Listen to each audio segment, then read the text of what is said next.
Bonjour, bonjour, peuple racheté de Dieu. Que le Seigneur vous bénisse ce matin, que le Seigneur vous accompagne dans toutes vos activités, que sa lumière luise sur votre sentier. Je vous souhaite de passer une excellente journée dans la paix de notre Seigneur Jésus-Christ. Alors ce matin, je viens avec un message de la part du Seigneur, un message que j'ai intitulé « Une foi qui confère à Satan un grand pouvoir sur nous ». Une foi qui confère à Satan un grand pouvoir sur nous. Bien-aimé, je voudrais te dire une chose ce matin, c'est que si tu veux voir la manifestation de Dieu dans ta vie, si tu veux voir les miracles, si tu veux voir l'exaucement, alors le Seigneur Jésus a conditionné tout cela par ta foi. Car la parole de Dieu dit, déclare tout ce que nous demanderons par notre foi, alors nous le recevrons. Bien-aimés, nous avons besoin d'une foi pour recevoir de la part de Dieu. Mais il est fort de constater que parfois, la foi qui habite à l'intérieur de nous, qui constitue l'ensemble des croyances que nous avons au sujet de Dieu, au sujet du diable, au sujet de notre prochain, cet ensemble de croyances ne soit pas véritablement biblique. Et c'est à cause de cela que parfois, nous n'arrivons donc pas à voir les promesses de Dieu se réaliser. Nous n'arrivons pas à voir la gloire de Dieu se manifester dans nos vies, tout simplement à cause de la mauvaise qualité de foi qui réside en nous. Bien-aimé, je suis en train de dénoncer une foi terrible.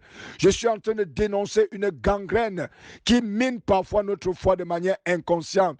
Il s'agit du fait que notre foi a donné, a conféré à Satan un grand pouvoir sur nous. Bien-aimé, tu vas te poser la question de savoir ce matin, est-ce que véritablement ma foi se comporte de la sorte? Et bien-aimé, ce matin, je vais te donner des éléments de piste de réflexion qui vont t'aider de faire un examen profond au sujet de ta foi. Alors, je vais te poser une première question.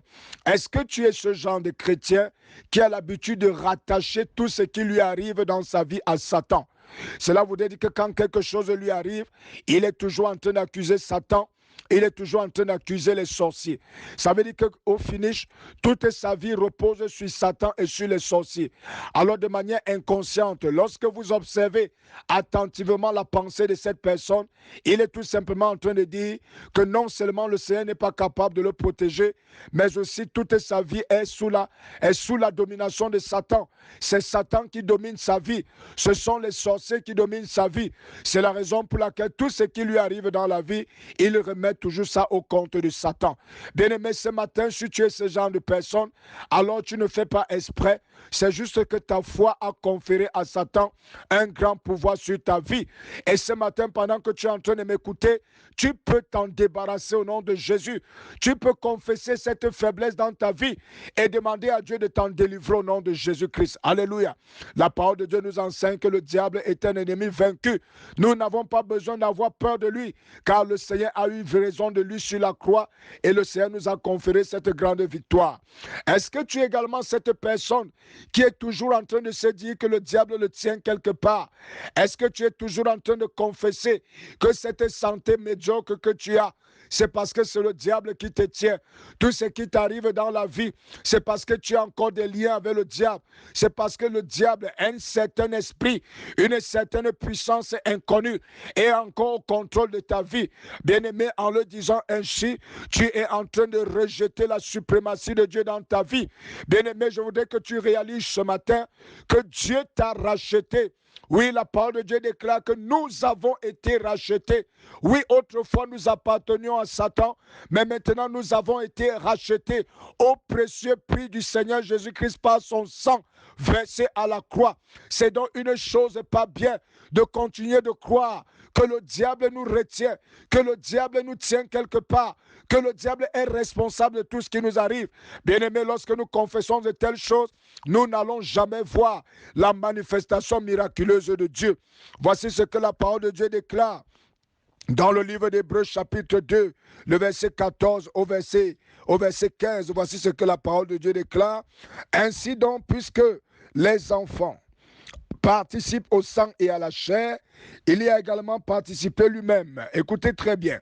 Afin que par la mort, il anéantisse celui qui a la puissance de la mort, c'est-à-dire le diable. et qu'il délivra tous ceux qui, par la crainte de la mort, étaient toute leur vie retenus dans la servitude. Alléluia. Jésus est venu te délivrer de la servitude de Satan. Je sais que là où tu es en train de m'écouter, peut-être que tu es rempli de la peur des sorciers. Tu es rempli de la peur des œuvres des ténèbres. Bien-aimé, lorsque tu y penses, en fait, tout ce qui t'arrive, tu penses seulement ton temps à rattacher cela au diable. Bien-aimé, ce matin, la parole de Dieu déclare que le Seigneur Jésus a anéanti celui qui avait le pouvoir sur la mort. Entendez ici Satan. Et cela voudrait tout simplement dire que Satan n'a pas de pouvoir sur ta vie. Cela ne veut pas dire qu'il ne peut pas t'attaquer, mais il n'a pas de pouvoir sur ta vie. Et c'est bel et bien ce que ta foi a fait. Ta foi lui a conféré un grand pouvoir. Alors ce matin, pendant que tu m'écoutes, je lève ma voix ce jour et je prie que le Seigneur te délivre de cet esclavage, que le Seigneur te délivre de ces mauvaises pensées et que le Seigneur restaure ta foi dans la vérité de sa parole. Shalom, shalom, shalom, shalom.